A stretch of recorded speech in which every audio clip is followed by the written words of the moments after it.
A couple of pictures in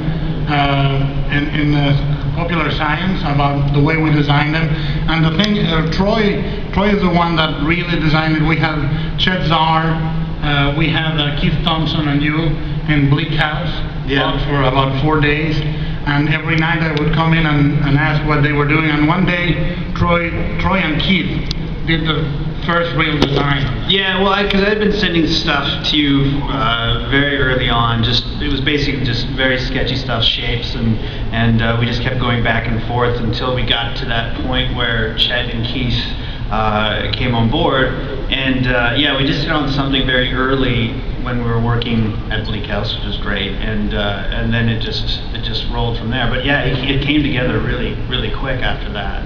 But the thing that Quint says is, these little fuckers never give up.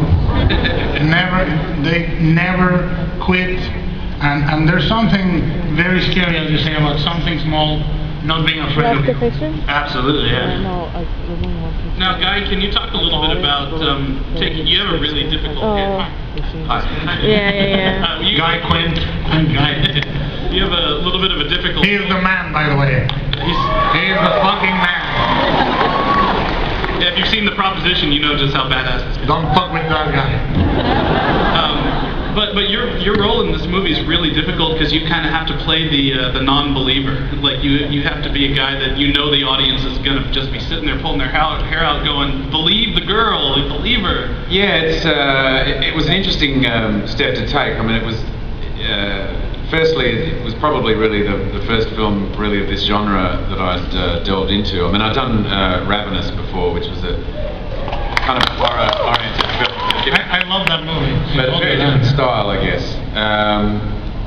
And really, on some level, the thing that drew me to it was that he was so cynical. He was so disbelieving of his daughter, which was representative of really what a bad father he kind of was anyway.